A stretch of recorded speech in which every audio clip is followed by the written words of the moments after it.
கர்த்தருடைய பரிசுத்த நாமத்துக்கு மகிமை உண்டாவதாக. இன்றைக்கி நம்ம என்ன கான்செப்ட் பற்றி பார்க்க போகிறோம் அப்படின்னா, பைபிளில் மத்தேயு 25:37 47 அதிகாரம் வரைக்கும் தான் நம்ம பார்க்க போகிறோம். என்ன டாபிக் அப்படின்னா, கடைசி காலத்தில் என்ன நடக்கும் அப்படின்னா, இப்போ நம்ம இப்போ சந்திச்சிட்டு இருக்கிற காலங்கள் கடைசி காலத்தில் தான் நம்ம இருக்கிறோம். ஏசப்பா கடைசி காலத்தில் என்னெல்லாம் நடக்கும் அப்படின்ட்டு மத்தேயு 25:37 47 வரைக்கும் ஏசப்பா தெளிவாக நம்மளுக்கு போதிச்சிருக்காங்க. என்னெல்லாம் நடக்கும் பாருங்களேன். 37 அதிகாரத்தில் என்ன எழுதப்பட்டிருக்கு? நோவாவின் காலத்தில் எப்படி நடந்ததோ அப்படியே மனுஷகுமாரன் வரும் காலத்தில் நடக்கும். எப்படி எனில், ஜல பிரயாணத்திற்கு முன்னான காலத்திலே நோவா பேழைக்குள் பிரவேசிக்கும் நாள் வரைக்கும் ஜனங்கள் புசித்தும் குடித்தும் பெண் கொண்டும் பெண் கொடுத்தும் ஜலம் பிரயாணம் வந்தும் அனைவரும் வாரி கொண்டு போகும் மட்டும் உணராதிருந்தார்கள். அப்படியே மனுஷகுமாரன் வருங்காலத்திலே நடக்கும். நோவா காலத்தில் அப்படி தான் நடந்துச்சு. நோவா கிட்ட ஏசப்பா என்ன சொன்னாங்க? அங்குள்ள மக்கள்கிட்ட போயிட்டு, கடல் தண்ணி வரப்போது, மழை பெய்ந்து தண்ணினால் அழிக்கப்பட்டுருவீங்க, நீங்கள் ஏசப்பா வருகை இருக்குதுன்ட்டு எல்லா ஜனங்களுக்கும் போய் நோவா காலத்தில் ஏசப்பா சொன்னபடி நோவா எச்சரித்தாங்க. ஆனால் அந்த ஜனங்கள் எப்படி மனம் திரும்பாமல் இருந்தாங்க. கடைசியில் என்னாச்சு? மழையினால் அழிஞ்சி அவங்க இறந்தே போயிட்டாங்க நோவா காலத்தில். அதே போல் தான் நம்மளும் கடைசி காலத்தில் இருக்கோம். ஏசப்பா நம்மளுக்கு எச்சரிக்கை கொடுக்குறாங்க. நோவா காலத்தில் எப்படி நடந்ததோ அப்படியும் நடக்கும். அப்போ எப்படி இருந்தாங்க அந்த ஜனங்கள்? மதிக்கட்டு எப்படி இருந்தாங்க? பெண் கொடுத்தும் பெண் கொண்டும் பெண் கொடுத்தும் தான் இருந்தாங்க. நம்மளும் அப்படி தான் இருக்கோம். கடைசி காலத்தில் எப்படி இப்போ நம்ம என்ன நினச்சிட்டு இருப்பாங்க? ஆவிக்குரிய பிள்ளைகள் சிலவங்க, விசுவாச பிள்ளைகள், தேவ பிள்ளைகள், ஏசப்பா அறியாதவங்க, பாவத்துக்குள்ளாக இருக்கிறவங்க எப்படி இருக்கிறாங்க? நம்ம இந்த இடத்துல பணம் கிடைக்குமா, நம்ம இன்னும் மேற்கொண்டு வீடு கட்டலாமா, இன்னும் நிறைய இடத்துல எப்படி சம்பாதிக்கலாம், எப்படி பணத்தை நம்ம அவங்ககிட்ட பிடுங்கலாம், அவன்கிட்ட எப்படி சண்டை போடலாம், பதவி மேலே ஆசை, பணத்து மேலே ஆசை, அப்புறம் நிறைய உலக காரியத்தை குறித்து இன்னுமே நம்ம எப்படிலாம் சந்தோஷமாக இருக்கலாம், அப்படி தான் நம்ம இன்னுமே சிந்திச்சிட்ருக்கோம். நோவா காலத்தில் ஏசப்பா அவங்க தரிசனமாக போய் அந்த இடத்துல போய் சொன்னால் நோவாவுக்கு கீழ்ப்படியாக ஜனங்கள் என்ன பண்ணாங்க? லாஸ்ட்டில் ஜலம் பிரயாணம் வந்தும் அனைவரும் வாரி கொண்டு போக மட்டும் உணராதிருந்தார்கள். அப்படியே மனுஷகுமாரன் வருங்காலத்திலே நடக்கும் அப்படின்ட்டு அதிகாரத்தில் போட்டுட்டாங்க. ஏசப்பா கொடுத்துருக்காங்க. அதை தான் நான் படித்து காமிச்சிட்ருக்கேன். ரெண்டாவது என்ன நடக்கும்? அப்பொழுது இது 40 படிக்கிறேன். அப்பொழுது 2 பேர் வயலில் இருப்பார்கள். ஒருவன் ஏற்றுக்கொள்ளப்படுவான், ஒருவன் கைவிடப்படுவான். 2 ஸ்திரீகள் எந்திரம் அரைத்து கொண்டிருப்பார்கள். ஒருத்தி ஏற்றுக்கொள்ளப்படுவாள், ஒருத்தி கைவிடப்படுவாள். என்ன போட்டிருக்கு? 2 பேர் வயலில் இருப்பாங்க. அதில் ஒருத்தவங்க எடுத்துருவாங்க, ஒருத்தவங்க கைவிடப்பட்டுருவாங்க. கண்டிப்பாக ஏசப்பா வருகையில் அப்படி தான் ஒருத்தவங்க எடுப்பாங்க. எல்லாருக்குமே தெரிஞ்ச காரியங்கள், எல்லா நியூஸ்லேயும் பார்த்துருப்பீங்க, எல்லா ரீல்ஸில் பார்த்துருப்பீங்க. ஒருத்தவங்க இருக்கிற மாதிரி இருக்கும், ஒருத்தவங்க. ஆனால் இது கண்டிப்பாக உண்மை. ஏசப்பாவோட வருகையில் பரிசுத்தவான்கள், ரட்சிக்கப்பட்ட ஜனங்கள் எல்லாரும் எடுத்துக்கொள்ளப்படுவாங்க. உன் சகோதரி எடுத்துக்கொள்ளப்படுவாங்க, குழந்தைகள் எடுத்துக்கப்படுவாங்க. அதுவும் ரட்சிக்கப்பட்ட பிள்ளை, ஏசப்பா அறிஞ்ச பிள்ளைங்க 2 பேர் இருக்கிற இடத்துல ஒருத்தர் எடுத்துக்கொள்ளப்படுவாங்க. இதுதான் கடைசி காலத்தில், ஏசப்பா வருகையின் காலத்தில் இப்படி தான் இருக்கும். 41 என்ன பட்டிருக்கு? 2 ஸ்திரீகள் எந்திரம் அரைத்து கொண்டிருப்பார்கள். ஒருத்தி ஏற்றுக்கொள்ளப்படுவாள், ஒருத்தி கைவிடப்படுவாள். என்னது எந்திரம் அரைத்துன்னா என்னது? அது சாயங்காலத்தில் மாவாட்டிகிட்டு இருப்பாங்க, மிக்சி போட்டுட்ருப்பாங்க, அப்படி தான் இருந்துகிட்ருப்பாங்க. அப்படி மிக்சி அரைக்கும் போதோ இல்லை மாவு அரைக்கும் போதோ ஒருத்தவங்க எடுத்துக்கொள்ளப்பட்டுருவாங்க, இன்னொருத்தவங்க கைவிடப்பட்டுருவாங்க. ஒரு இடத்துல சீக்கிரமாக விடியும், ஒரு இடத்துல சீக்கிரமாக சாயங்காலம் வந்துடும், ஒரு இடத்துல நைட்டாக இருக்கும், ஒரு இடத்துல பகலாக இருக்கும். அதான் 2 போட்டிருக்கு.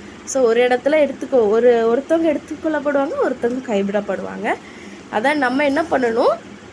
எச்சரிக்கையாக இருக்கணும். ஏசப்பா அறிஞ்சிருக்கணும். ஏசப்பா பிடிச்சிக்கோங்க. பைபிளில் என்னென்ன வார்த்தைகள் இருக்கோ சிந்திச்சு ஆராய்ச்சி நீங்கள் அதை படிச்சிங்கன்னா கண்டிப்பாக நீங்கள் பரலோக ராஜ்யத்துக்கு நம்ம போய் சேருவோம். இப்போது என்ன நடக்கும்? ஏசப்பா வருகை வந்ததுக்கப்புறம் என்ன நடக்கும்? பஸ்ஸில் போயிட்டுருப்பாங்க, பஸ் டிரைவர் எடுத்துக்கொள்ளப்பட்டிருப்பாங்க. அப்போ அந்த பஸ் என்ன ஆகும்? டிரைவர் காணலைன்னா அங்கே இருக்கிற ஜனங்கள் பஸ்ஸு போய் முட்டி விபத்துக்குள்ளாக்கி அங்குள்ள ஜனங்கள் மரித்து போவாங்க. ஃப்ளைட் ஓட்டிகிட்டு இருக்கிறவங்க எடுத்துக்கொள்ளப்பட்டிருப்பாங்க. பரிசுத்தவானாக இருந்து ரட்சிக்கப்பட்ட ஆயத்தமாக இருந்திருப்பார். அவர் எடுத்துக்கொள்ளப்பட்டிருப்பாங்க. அங்கே ஃப்ளைட்டு எங்கேயாட்டு போய் மோதி அது விபத்துக்குள்ளாக்கப்பட்டிருக்கும். கடைசி காலத்தில் எல்லோரும் எடுத்துக்கொள்ளப்பட்டதுக்கு அப்புறம் என்ன நடக்கும் அப்படின்னா, ஏசப்பா அதுவும் நம்ம பார்க்கலாம். அப்புறம் என்ன போட்டிருக்கு, 42 என்ன போட்டிருக்கு, ஏசாயா 25:42 உங்கள் ஆண்டவர் இன்ன நாளிலே வருவார் என்று நீங்கள் அறியாதிருக்கிறபடினால் விழித்திருங்கள். திருடன் இன்ன ஜாமத்தில் வருவார் என்று வீட்டு எஜமான் அறிந்திருந்தால் அவன் விழித்திருந்து தன் வீட்டையே கனமிட போட்டார் என்று அறிவீர்கள். என்னது ஏசப்பா என்ன சொல்கிறாங்க, நீங்கள் அறிந்திருக்கபடியால் விழித்திருங்கள். உங்கள் ஆண்டவர் இன்ன நாளிலே வருவார் என்று நீங்கள் அறிக்கிறபடியால் விழித்திருங்கள். ஏசப்பா எப்போ வருவாங்க, எந்த நிமிஷம் வருவாங்க, எந்த நேரத்தில் வருவாங்கன்னு நம்மளுக்கு தெரியாது. ஆனால் அவர் வருகையில் நம்ம ஆயத்தமாக இருக்கணும். இப்போ இந்த நிமிஷம் இந்த நொடியில் ஏசப்பா வந்தாங்கன்னா நம்ம எடுத்துக்கொள்ளப்படணும். அப்படி நம்ம ஆயத்தமாக இருக்க சொல்கிறாங்க. திருடன், அதாவது வீட்டு ஓனர்கிட்ட திருடனை இந்த நேரத்தில் வாரேன், இந்த டைமில் வாரேன் அப்படின்னு அவங்ககிட்ட திருடன் ஒரு ஷெடியூல் கொடுத்துட்டானா வீட்டு எஜமா என்ன பண்ணுவான், பூட்டிட்டு பத்திரமா இருப்பான். ஆனால் ஏசப்பா அப்படி சொல்லலை. அதான் அவன் விழித்திருப்பான் அப்படின்னு சொல்கிறாங்க. ஆனால் அதே போல தான் திருடன் இந்த ஜாமத்தில் வருவார் என்று வீட்டு எஜமான் அறியாதிருந்தால் அவன் விழித்திருந்து தன் வீட்டையே கனமிட விட்டார் என்று அறிவீர்கள். ஏசப்பா திருடன் போல வருவேன், சொல்லாமல் வருவேன், வந்து உங்களை கொண்டு போவேன் அப்படின்னு ஏசப்பா சொல்லியிருக்காங்க. அப்போ கைவிடப்பட்டவர்களுக்கு ஐயோ, அதான் அதிகாரத்தில் எழுதியிருக்கு. நம்ம என்ன பண்ணணும்னா, நம்ம நல்லா ஜெபிக்கணும்.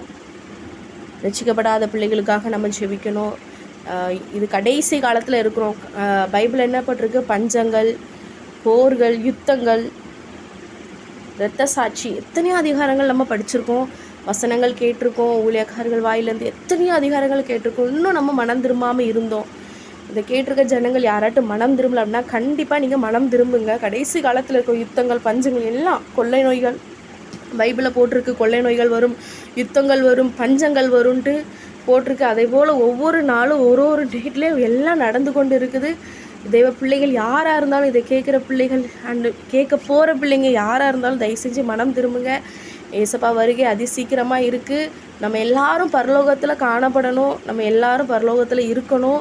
ஏசப்பா கிட்ட நானும் ப்ரேயர் பண்ணுறேன், நீங்கள் எல்லாரும் ப்ரேயர் பண்ணுங்கள். புறஜாதி பிள்ளைகளுக்காக தயவு செஞ்சு இயேசுவை நீங்கள் அறிஞ்சுக்கோங்க. பைபிளில் இருக்கிற காரியத்தை ஒவ்வொரு நாளும் தியானித்து புரிஞ்சு படிங்க. ஏசப்பா உங்களை ஆசீர்வதிப்பாங்க. உங்கள் பிள்ளைங்க, உங்கள் குழந்தைங்க, உங்கள் கணவன், மனைவி, குடும்பம் எல்லாம் பரலோக ராஜ்யத்தில் காணப்படணும் அப்படின்னா நீங்கள் தியானமாக இருந்து ஒவ்வொரு நாளும் விழித்திருந்து தேவ சமூகத்தில் நீங்கள் ஜெபம் பண்ணுங்கள். ஏசப்பா வரும்போது எக்கால சத்தம் எல்லார் காதுலையும் கேட்கணும். என் காதில் கேட்கணும், என் குடும்பத்தில் கேட்கணும், உங்கள் குடும்பத்துலேயும் கேட்கப்படணும், உங்கள் பிள்ளைங்களுக்கு கேட்கணும். எல்லாரும் இந்த ஜனங்கள், இந்த உலகத்தில் இருக்கிற அத்தனை ஜனங்களும் பரலோக ராஜ்யத்தில் வந்து சேரணும். எக்கால சத்தம் எல்லா காதுலையும் தொனிக்கிறது கேட்கணும். என்னுடைய ஆசை அதுதான், எஸ்போட ஆசை அதுதான், உங்களோட ஆசையாகவும் அதுவாக தான் இருக்கணும். இன்னொரு அதிகாரத்தை நான் சொல்ல விரும்புகிறேன். அப்போஸ்தலர் 8:39 என்ன போட்டிருக்குன்னா, இது வந்து ஏசப்பா எப்படி நம்மளுக்கு வந்து ஏசப்பா இப்படி என்றக்குள்ள மறைஞ்சி நம்மளை தூக்குவாங்க, அப்படி ஒரு அதிகாரத்தை வச்சு உங்களுக்கு சொல்கிறேன். எத்தையா தேசத்தில் ஒரு மந்திரிக்கு வந்து ஞானஸ்தானம் கொடுக்கறதுக்கு வந்து யார் வாரா, பிலிப் வராங்க. அப்போ 39 அதிகாரத்தில் என்ன போட்டிருக்கு, அவர்கள் தண்ணீரிலிருந்து கரையேறின பொழுது கர்த்தருடைய ஆவியானவர் பிலிப்பை கொண்டு போய் விட்டார். மந்திரி அப்புறம் அவனை காணாமல் சந்தேகத்தோடு தன் வழியிலே போனான். அவர்கள் தண்ணீரை கரையேறின பொழுது கர்த்தருடைய ஆவியானவர் பிலிப்பை கொண்டு போய் விட்டார். மந்திரி அப்புறம் அவனை காணாமல் சந்தேகத்தோடு தன் வழியிலே போனான். அப்பா மந்திரி சந்தேகத்தோடு தன் வழியிலே போனான். அப்போ அந்த இடத்துல பிலிப்பு ஒரு நிமிஷத்தில் மறைஞ்சு போயிட்டான். எங்கடா காணும்னு தேடும்போது பிலிப்பு கண்ணில் இல்லை அந்த இடத்துல. அப்போ அது யார், கர்த்தருடைய ஆவியானவர் பிலிப்பை கொண்டு வந்திருக்காரு. காரியம் முடிஞ்சோடனே டக்குன்னு ஏசப்பா பிலிப்பை தேவ ஆவியானவர் மறைய வச்சுட்டாங்க. இப்படி தான் இருக்கும் நம்மளோட கடைசி கால வருகை. ஏசப்பா வரும்போது நம்மளை இப்படி தான் ஒரு செகண்டில் வித்தினில் மறைச்சிவாங்க ஏசப்பா. பிலிப்பையும் அந்த மந்திரிக்கு, அதாவது எத்தையா தேசத்தில் இருக்கிற மந்திரிக்கு ஞானஸ்தானத்தை கொடுக்கும்போது பிலிப்பு அப்படி தான் ஏசப்பா மறைச்சிட்டாங்க. அதுக்கப்புறம் இன்னொரு அதிகாரம் அப்போஸ்தலர் 12:18 எப்படி பொழுது விடிந்த பின் பேதுருவை குறித்து சேவர்களுக்குள்ளே உண்டான கலக்கம் கொஞ்சம் அல்ல, தேவதூதர் கொண்டு போன நிகழ்ச்சி.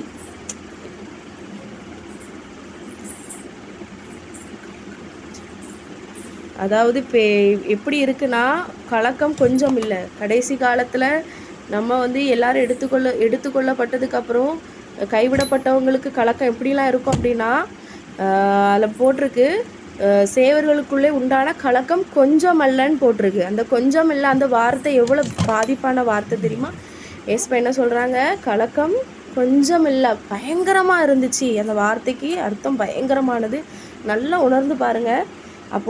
இப்போது கணவன் நல்லா ஆவிக்குரிய வாழ்க்கையில் ரட்சிக்கப்பட்டவங்களாக இருப்பாங்க, மனைவி கைவிடப்பட்டிருப்பாங்க, குழந்தைகள் எடுத்துக்கொள்ளப்பட்டிருப்பாங்க, தகப்பன் கைவிடப்பட்டிருப்பாங்க, மனைவி எடுத்துக்கொள்ளப்பட்டிருப்பாங்க, அத்தை மாமியார் எடுத்துக்கொள்ளப்பட்டிருப்பாங்க, மருமகள் கைவிடப்பட்டிருப்பாங்க, மாமா இப்படிலாம் இருக்கும்போது ஒருவருக்குள்ள என்ன உண்டு, சலசலப்பு உண்டாகும்.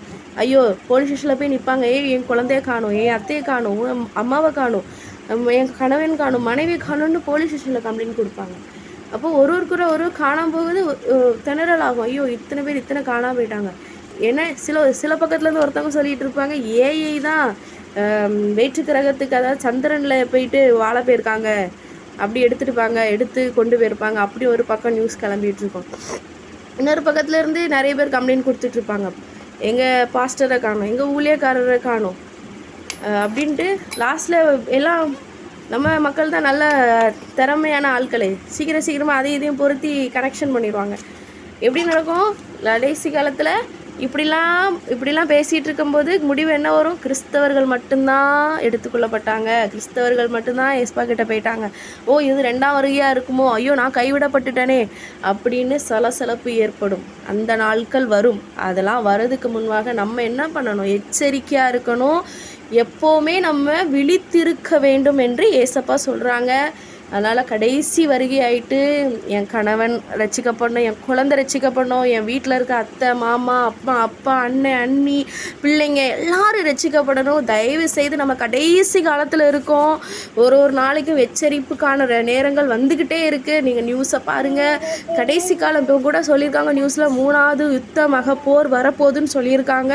அந்த யுத்த போர் என்னெல்லாமோ நடக்கல. நம்ம கொரோனா எங்கேயோ தான் இருக்குதுன்னு நினச்சோம், ஆனால் லாக்டவுன் எப்படி போட்டாங்க. ஆனால் கிறிஸ்தவ பிள்ளைகளை கிருபையாக ஏசப்பா காப்பாற்றினாங்க. நம்மளுக்கு சாட்சி இருக்குது நிறைய பிள்ளைங்க. இதை நீங்கள் பார்த்து உங்களுடைய சாட்சியை இந்த கமெண்டில் பகிர்ந்து கொள்ளுங்கள். கண்டிப்பாக உங்களை ஆசீர்வதிப்பாங்க. 2வது, நீங்கள் ரட்சிக்கப்படணும். இந்த வீடியோவை பார்த்துட்டு ஒவ்வொரு பிள்ளைகளும் ரட்சிக்கப்படணும். தயவுசெய்து சொல்கிறேன், நீங்கள் மனம் திரும்புங்க. இன்னி வரும் காலம் செல்லாது, கடைசி காலம் ஆகிட்டு. இந்த பைபிளை வேணால் நீங்கள் ஒரு விஷயம் நீங்கள் நோக்கி பாருங்கள். இதில் இருக்கிற ஒவ்வொரு காரியமும் கண்டிப்பாக கடவுள் எழுதி வச்சுருக்காங்க, அப்படியே நடக்கும். நீங்கள் நம்புங்க, ஏசப்பா நம்புங்க. இவ்வளோ நாள் இது மதம் மாறுறதோ இல்லை, ஒன்றுமே இல்லை. இது முடிவு வரும் காலம். 2ஆம் வருகை எல்லாம் நிரந்தரம் இல்லாத வாழ்க்கை. இந்த வீடு பதவி பணம் இதெல்லாம் நிரந்தரம் இல்லை. நம்மளுக்கு நித்தியமான பரலோகம் நிச்சயம். அங்கே சந்தோஷம், சமாதானம், அன்பு, பொறுமை எல்லாம் கிடைக்கும். தயவு செஞ்சு மனம் திரும்புங்க. ஏசப்பா எல்லாரையும் ஆசீர்வதிப்பாராக. ஆமென்.